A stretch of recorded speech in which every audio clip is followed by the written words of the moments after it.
Hello students, welcome to the class. Students, how are you all? I hope you all are very good. So students, अब तक हमने function के बारे में पढ़ा था, टाइप्स ऑफ फंक्शन हमने कंप्लीट कर लिया था. ठीक है. Now we are going to talk about exercise 2. And let's solve exercise 2.3. So question number 1, which of the following relations are functions? हमें बताना है कि relation कौन से function है. Reason देना है and if it is a function, determine its range or domain. Domain और range find करना है. ठीक है. So now क्वेश्चन नंबर 1 दे रखा है हमें.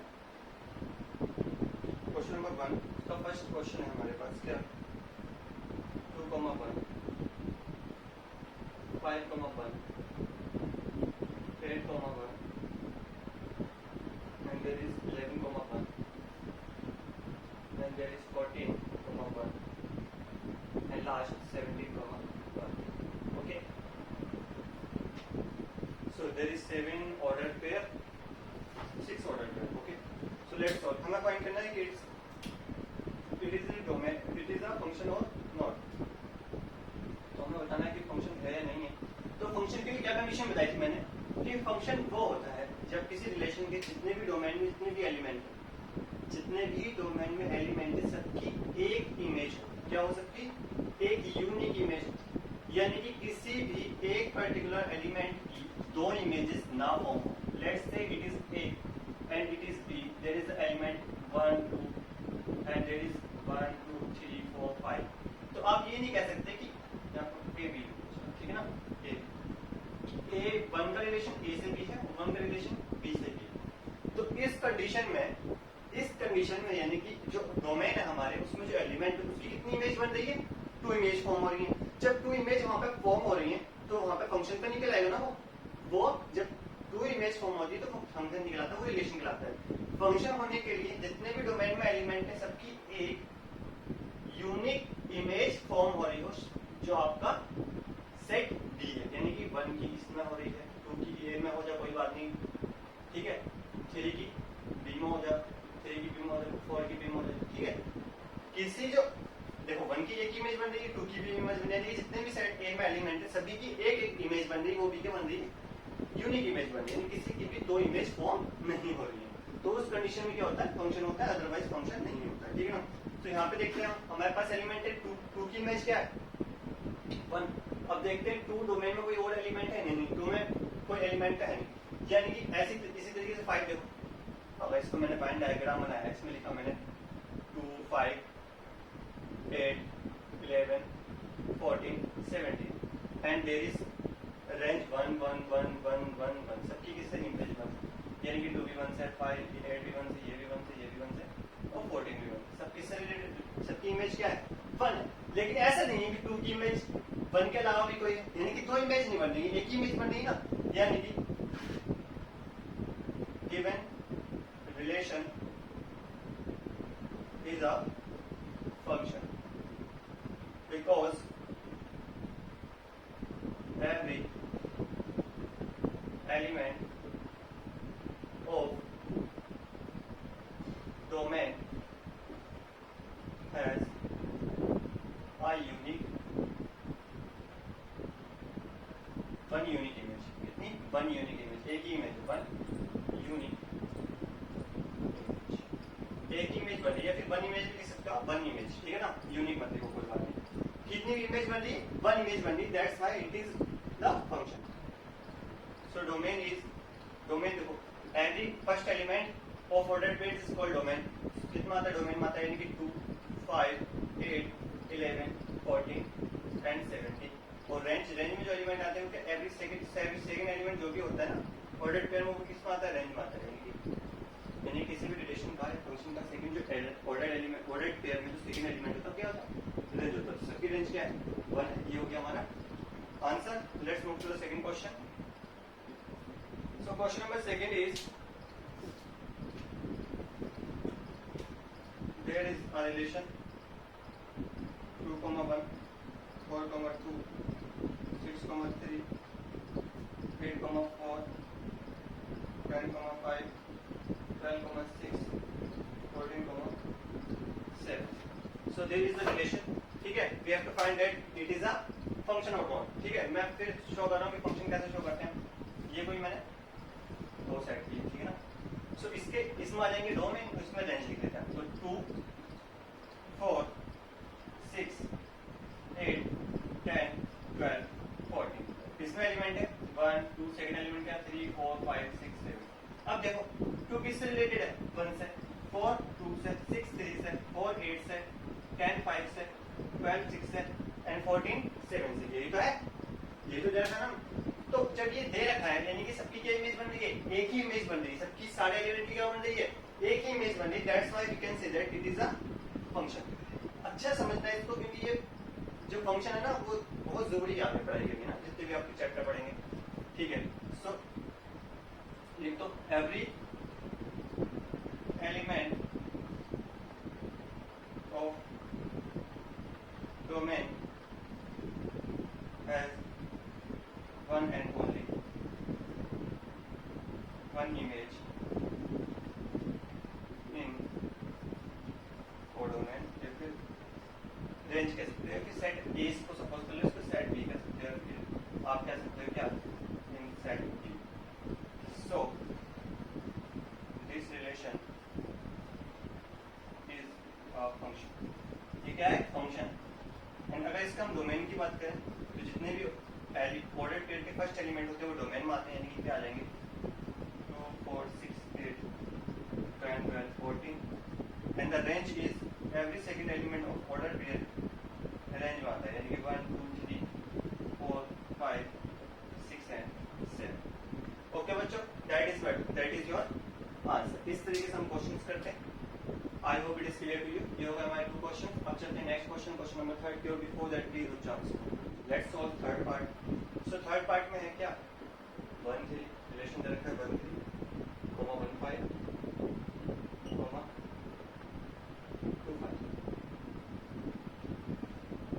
ठीक है, ये एक रिलेशन है। We have to find it is a function और नॉट। सो फंक्शन के लिए सबसे पहले अगर हम बात करें, देखो मैंने वो साइड ए ले ली, ये साइड बी ले लिया। जस्ट सपोज किया साइड ए के एलिमेंट जितने भी डोमेन में जितने भी एलिमेंट आ रहे हैं, यानी कि 1 1 एंड रेंज में 3 5। अब गौर से देखो मैं क्या कह रहा हूँ, इस क्वेश्चन में है क्या, देखो 1 की इमेज क्या है 3 है, ठीक है, 1 की इमेज क्या है 5 और 2 की इमेज भी क्या है 5। अब देखो 1 की इमेज कितनी हो रही है, ट्रू फॉर्म इमेज फॉर्म हो रही है। तो यानी कि फंक्शन होने के लिए सभी एलिमेंट को कितने, जितने भी डोमेन होते हैं सबके एलिमेंट की एक एक यूनिक इमेज होनी चाहिए, सिर्फ एक ही इमेज होनी चाहिए। तो यहाँ पे कितनी है 2, यानी कि 1 has 2 image. So that's why simple it is, that's why the given relation is not a function। Simple सी बात लिख दी हमने कि भाई ये फंक्शन नहीं है। क्यों नहीं है, केवल 1 हैज 2 इमेज 3 एंड 5। कितनी इमेज है 3 एंड 5, 2 इमेज बन रही है, तो ये फंक्शन ही नहीं होगा, क्योंकि फंक्शन बनने के लिए डोमेन जो डोमेन में जितने भी एलिमेंट होते हैं, एक भी एलिमेंट है डोमेन में तो उसकी एक ही इमेज बनेगी, 2 इमेज नहीं बनेगी। और 2 इमेज बनेगी तो फंक्शन ही नहीं है। ओके बच्चों, चलो question number 2 find the domain and the range of the real function. Function कैसा होना चाहिए, रियल होना चाहिए। फंक्शन रियल के अलावा कोई से भी नहीं चाहिए, और हमें फाइंड करनी है क्या, रेंज ऑफ। ठीक है, तो सबसे पहले बात करते हैं हम रेंज की बच्चों। तो रेंज फाइंड, डोमेन की बात करते हैं सॉरी। तो डोमेन हम फाइंड करें, फिर हमें फाइंड करनी है रेंज फंक्शन की। और फंक्शन कैसा होना चाहिए, रियल वैल्यूड। कैसा होना चाहिए, रियल वैल्यूड फंक्शन। अब देखो हमें यहाँ पे x की वैल्यू रखनी है, ठीक है ना, ऐसी वैल्यू जिसके लिए फंक्शन रियल ही रहे, फंक्शन क्या रहे, रियल रहे, इमेजिनरी ना बन जाए, ठीक है ना, कॉम्प्लेक्स ना बन जाए, ठीक है ना। अब x की यहाँ पे कौन सी वैल्यू रखनी है, यानी कि डोमेन में तो हमें x की वैल्यू नहीं होती, तो डोमेन में हमें x की वैल्यू मिल जाती है ना, यही तो होता है, यानी कि फंक्शन की वैल्यू मिल जाती है, पूरे फंक्शन की वैल्यू मिल जाती है। ठीक है, तो यहाँ पे मोड x की जगह कोई सा रियल नंबर रखना, मैं कह रहा हूँ कोई सा रियल नंबर। क्यों, कि देखो f(x) माइनस 1 की जगह रखा मैंने, क्या है minus minus 1, so mode of minus 1 बना जाएगा, ये माइनस बाहर का f1 की वैल्यू फाइंड करें तो माइनस 1, तो मोड 1 की वैल्यू क्या आएगी 1 और माइनस 1 आ जाएगा, क्योंकि माइनस तो बाहर। ठीक है, अब तो ये मैंने बनता एग्जाम्पल लिया, मैंने 0 रखो, आप 0 रखो, क्या आएगा माइनस मोड 0, यानी कि क्या जाएगा 0 हो जाएगा, ठीक है ना। आप कोई और वैल्यू रखो, चलो लेट्स से हमने कोई √2 रख दिया, √2 रखो तो माइनस क्या है √2, यानी क्या आ गया हमारे पास -√2, यानी कि हम कोई सी भी डोमेन जो है, डोमेन में क्या क्या रख सकते हैं, हम सारे रियल नंबर रख सकते हैं। क्या रख सकते हैं हम? सारे रियल नंबर। अब हम बात करते हैं किसकी? रेंज की। तो रेंज में आप देख रहे हैं कि रेंज में मैंने 0 रखा, 0 माइनस नेगेटिव, ना तो नेगेटिव होता ना ही पॉजिटिव होता, मैंने 0 रखा, तो 0 पे तो 0 आ गया। लेकिन अगर मैं माइनस नेगेटिव नंबर भी रखती हूँ, पॉजिटिव नंबर में रखते हैं, तो नंबर कैसा आ गया? नेगेटिव नंबर आ गया। क्या आ गया? नेगेटिव। तो जो हमारे डोमेन होगी यानी कि रेंज होगी वो क्या होगी? Minus infinite, open interval, close interval, ठीक है ना। माइनस इनफाइनाइट से लेके कहां तक होगी? 0 तक। माइनस इनफाइनाइट से कहां तक? 0 तक। तब तो 0 के इक्वल होगी या फिर 0 से बड़ी होगी। आप इन ब्रैकेट्स का मतलब समझते हैं ना? मैंने यहां से लिखा क्या? 2, यहां पे लिखा क्या? 4 लिखा। तो इसका मतलब हो गया कि जो वैल्यू है आपकी वो 2 से बड़ी होनी चाहिए और 4 से छोटी होनी चाहिए। यहां पे मैं कह रहा हूं अगर मैंने ये लिखा तो माइनस इनफाइनाइट से क्या होनी चाहिए? माइनस इनफाइनाइट से छोटी होनी चाहिए वैल्यू, 0 से क्या होनी चाहिए? देखो माइनस इनफाइनाइट से क्या? 0 के बीच में होनी चाहिए। किसके बीच में होनी चाहिए? माइनस इनफाइनाइट से 0 के बीच में। माइनस इनफाइनाइट से अगर मैं कोई बड़ा नंबर लूँ तो माइनस इनफाइनाइट से देखो मैंने माइनस 9 लिया, तो ये माइनस इनफाइनाइट है। तो माइनस इनफाइनाइट से बड़ा माइनस 9 है ना, तो वही कि माइनस इनफाइनाइट से बड़ा होना चाहिए, इक्वल नहीं होना चाहिए, माइनस इनफाइनाइट बड़ा होना चाहिए, ठीक है ना। और कहां तक होनी चाहिए?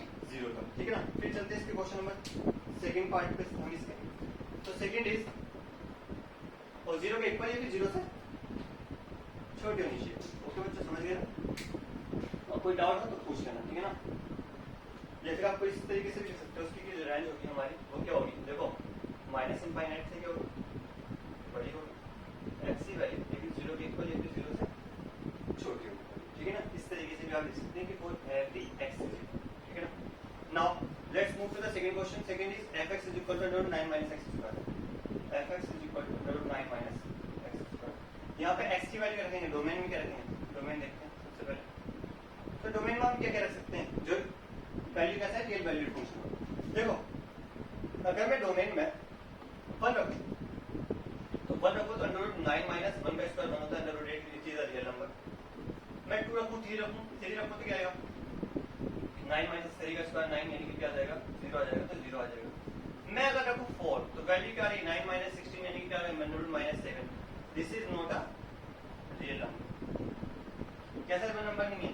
रियल नंबर नहीं है। That's why we can say that कि जो फंक्शन की वैल्यू होगी यानी कि जो डोमेन होगा वो क्या होगा? डोमेन की जो वैल्यू होगी वो होगी x। कहां से कहां तक? देखो पॉजिटिव में रखो या नेगेटिव में रखो सेम बात आनी है, क्योंकि -3 का स्क्वायर प्लस में होता है। यानी कि वैल्यू जो होगी वो क्या होगी? -3 के इक्वल या इससे बड़ी होगी, ठीक है, x की वैल्यू, या फिर 3 के इक्वल या 3 से छोटी होगी। ये क्या हो गया हमारा? अब मैं बात करता हूँ क्या? रेंज की। सो रेंज जो होगा फंक्शन इज, देखो रेंज क्या होगी? देखो मैंने कोई भी वैल्यू लगा रहा हूँ, कोई भी, मैं नेगेटिव में भी लगा रहा हूँ तो पॉजिटिव आ रही है। क्या लगा रही है? पॉजिटिव आ रही है। तो जो हमारी x की वैल्यू होगी क्या होगी? जो हमारी रेंज होगी x, ठीक है, 0 से तो बड़ी होगी क्योंकि नेगेटिव में वैल्यू तो आ ही रही है, तो 0 से बड़ी होगी। किसके इक्वल होगी? x के। अगर हम 0 रखेंगे यहाँ पे, क्या f0 रखा हमने, f0 रखा तो हमारे पास क्या है? √9 माइनस 0 क्या गया? √3 यानी कि √9 यानी कितना आ गया? 3 आ गया। यानी कि 3 के इक्वल होगी या फिर 3 से छोटी होगी। कितने? 3 के इक्वल या फिर 3 से छोटी होगी क्या? रेंज नेगेटिव में जाएगी, ठीक है, और पॉजिटिव में इससे बड़ी हो नहीं सकती। क्यों नहीं हो सकती? क्योंकि मैंने इससे छोटा नंबर रखा हूँ नेगेटिव में, तो नेगेटिव में नंबर रखा तो फिर से पॉजिटिव हो जाएगा, और जब सब्सट्रैक्ट करेंगे तो वही नंबर वापस आ जाएगा। तो फिर ये डोमेन हो गया, ये रेंज हो गया, ये हो गया क्वेश्चन नंबर 2। आई होप आप इसको ये आपको क्लियर हो गया, नहीं हो प्लीज कमेंट बॉक्स में लिख देना, हम फिर से इसको समझाएंगे। तो बच्चों चलते हैं कि अपने नेक्स्ट क्वेश्चन पे, question number 3। Please before that please आप इसको नोट करिए। इज डिफाइंड बाय एक फंक्शन f डिफाइंड है, कोई फंक्शन f, ठीक है, वो डिफाइंड है किस तरीके से? f(x) is equal to 2x minus 1। We have to write down the value of f0. Second is f7, and the last one, third is f minus। So now बच्चों अगर इसको हम सोल्व करें तो सबसे पहले f1 की वैल्यू फाइंड करनी है। Let's solve. सो f0 की वैल्यू फाइंड करें सबसे पहले f0 रखेंगे, तो f0 रखा मैंने तो क्या होगा? 2 0 माइनस 5, तो 2 0 0 माइनस 5, बिल्कुल सिंपल काम है, कोई मुश्किल काम नहीं। फिर रखा मैंने f7, सो यहाँ पे 7 रख x है, यहाँ भी 7 रखना पड़ेगा, यानी कि 2 7 minus 5, 2 7 14, 14 minus 5 9। Question number third is f minus, तो 2 x और फिर से माइनस रख दो, 2 6 -6 -5 इज इक्वल टू -11। ये आ गया क्या हमारे बच्चों, आंसर आ गई क्वेश्चन नंबर 30। हो रहा है ना आसान काम। अरे जहाँ पे fx है, अगर क्लास 9 में आपने किया था कि किसी की भी वैल्यू फाइंड करते हैं पॉलिनोमियल की, तो उसी तरीके से यहाँ पे हम वैल्यू फाइंड करते हैं। सिंपल सी हमें वैल्यू रखनी है x की। Now let's move to the question number 4। The function t which maps temperature degree Celsius into temperature degree Fahrenheit in the defined by Tc। हमें क्या दे रखा है, Tc में दे रखा है, ठीक है, टेम्परेचर। क्वेश्चन वही है, इसी तरीके से बस लैंग्वेज पर चेंज कर दी, टेम्परेचर में दे रखा है, ठीक है ना। तो गिवन अ फंक्शन गिवन है इस तरीके से, given a function and defined by Tc, temperature 9c/5 minus +30, ठीक है। We have to find so many values, like first है T0, T28, T-10, and the last is the value of C find करनी है, the value of C when Tc is equal to 212।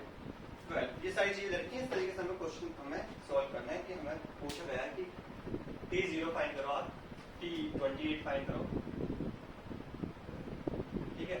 So let's solve. First question solve करता हूँ मैं T0 यानी कि 9, C की जगह हमने 0 रखा तो 9/0/5 प्लस 32। किसी भी नंबर को 0 से डिवाइड करोगे कितना आएगा, 0 में 32 प्लस करोगे कितना आएगा, 32। Let's solve question number 2। T28 की वैल्यू फाइंड करनी है। सो 9 0 की जगह देखो, C की जगह हमने कितना रख दिया, 28/5 प्लस 32। सो इसको हमने डिवाइड करा, let's divide them. So multiply कर लो, 9 8 द 72 है ना, 9 to the 18 और 7 25/5 प्लस 32। जिसको हमें पॉइंट में मिले डिवाइड करके भी वही बात है, उसको भी यानी कि 5 5 25 0 एंड देन 2 5 पॉइंट 4 यानी कि 32, यानी कि कितना है, इसको ऐड करेंगे तो पॉइंट यानी कि 82.4, ठीक है। नाउ क्वेश्चन नंबर 3 T-10 यानी कि 9 -10/5 प्लस 32। इसको सॉल्व किया, -90/5 प्लस 32, 18 5 था 90 यानी कि -18 प्लस 32। इसको माइनस किया तो कितना आया, 14। ये आ गया हमारे पास आंसर। क्वेश्चन नंबर 4 में देखा है कि Tc की वैल्यू देखी कितनी, 212। हमें क्या फाइंड करना है, C की वैल्यू 9c/5 प्लस 32। ये प्लस का 32 इधर माइनस कर दो तो कितना आएगा, 212 - 32 इक्वल टू 9c/5। इसमें से माइनस करें तो कितना आना चाहिए, 180 इज इक्वल टू 9c/5। 5 से मल्टीप्लाई करोगे, 9 से डिवाइड करोगे, तो इसको सॉल्व करेंगे तो क्या आएगा, 9c is equal to 180 × 5 and c is equal to 180 × 5/9। 9 से डिवाइड करो कितना आया, 20 and c is equal to 25 the 100। कितना आ गया, 100। ये क्या हो गया हमारे आंसर, यानी ये 4 के सारे पार्ट हमने सॉल्व कर लिए। I hope it is clear to you. अगर कोई भी बच्चे डाउट है, कोई भी प्रॉब्लम है आपको, किसी भी टाइप का क्वेश्चन है, कोई चीज ज्यादा तेजी से समझाती हुई फिर समझ में नहीं आई बच्चों, प्लीज कमेंट बॉक्स में लिखना। ओके बच्चों, चलते हैं नेक्स्ट क्वेश्चन की तरफ। बिफोर दैट प्लीज इसको नोट कर लीजिए। तो students, this is the question number 5, third part है इसका, ठीक है। Let's solve third part. We have to find the range. Simply हमें रेंज फाइंड करनी है, हमें वैल्यू देती है, यानी कि हमें डोमेन देता है, ये डोमेन होता है, ठीक है ना, डोमेन। सो नाउ हमें फंक्शन की रेंज फाइंड करनी है। सो यहाँ पे कह रहा है कि x बिलोंग्स टू r और r जो x की वैल्यू वो 0 से बड़ी होनी चाहिए। क्या होनी चाहिए, 0 x की वैल्यू 0 से बड़ी होनी चाहिए, तो ठीक है। हमें रेंज फाइंड करनी है, x की वैल्यू 0 से बड़ी होनी चाहिए, तो हम 0 की वैल्यू 0 से बड़ी रखते हैं। तो 0 से बड़ी वैल्यू f1 पॉइंट में भी होती है वैल्यू कि f0 0.0001 वो भी रख सकते हैं, वो भी रियल नंबर होता है, ठीक है ना। सो f1 रखा यानी कि 2 - 3 1 3 कितना है, -1। f2 रखा क्योंकि पॉजिटिव वैल्यू यानी कि 3 to the 6 यानी कि -4, यानी कि नेगेटिव में वैल्यू आ रही है। वैल्यू किस में आ रही है, नेगेटिव में आ रही है। गौर से देखो, फिर 3 लगाओ, हमारे पास क्या है, 2 - 3 3 9 क्या आ गया हमारे पास, -7, ठीक है। हम 0 लगाएंगे नहीं क्योंकि 0 मना कर रहा था। अगर मैं 0 लगाता तो 2 - 2 हो जाता है, यानी कि क्या आता है, 0 आया था। क्या आ जाता, 0। तो हम रेंज में हम 0 को इंक्लूड नहीं करेंगे, तो रेंज में जो वैल्यू होगी वो क्या होगी, 0 से तो बड़ी होगी, क्या होगी, 0 से बड़ी होगी। और ये कहाँ में जा रही है वैल्यू, नेगेटिव में जा रही है, यानी कि -∞ to 0। क्या होगी minus infinite to. Second is f x is equal to x square plus two. हमें क्या रखना है वैल्यू, रियल नंबर, सारे रियल नंबर। तो हमें इसकी रेंज फाइंड करनी है, तो रियल नंबर रखो। देखो मैंने कहा चलो जीरो रखो, जीरो रखोगे तो जीरो का स्क्वायर प्लस टू यानी क्या आ जाएगा, ये टू आ जाएगा। मैंने कहा माइनस वन रखो, तो माइनस वन का square one plus two is equal to कितना आ जाएगा, थ्री आ जाएगा। मैंने कहा प्लस वन रखो, तो प्लस वन का भी तो कितना आ जाएगा, थ्री आ जाएगा।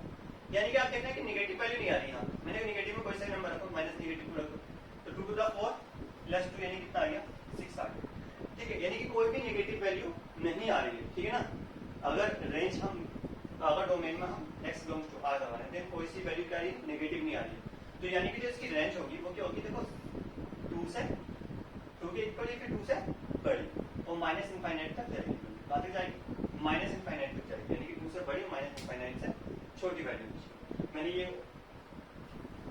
यहाँ पे किसका मतलब क्या है, मैंने फिर बताया था, अगर ये ब्रैकेट लगी हुई है तो यहाँ पे कोई वैल्यू रखी है, यानी कि 2 के इक्वल, ये वैल्यू का मतलब हो गया 2 के इक्वल या 2 से बड़ी, और 4 के इक्वल या 4 से छोटी। लेकिन यहाँ पे मैंने क्या लिखा, माइनस इनफाइनाइट से आपकी वैल्यू छोटी थी। Let's solve question number 3। So question number 3 is f x is equal to x, f x is equal to x रखा, क्या रखा, f x is equal to x. तो रेंज इसकी क्या होगी, कोई भी वैल्यू रखोगे रियल नंबर, तो जितनी भी वैल्यू रखोगे वो क्या होगी, रियल नंबर होगी। यानी कि रेंज क्या होगी, रियल नंबर। अरे एक्स बिलोंग्स टू आर है, तो जब यहाँ पे कुछ भी वैल्यू रखोगे आगे, तो वहाँ भी सिंपली वही वैल्यू आएगी ना। तो इस तरीके से क्या होगी, हमारी रेंज फाइंड होगी।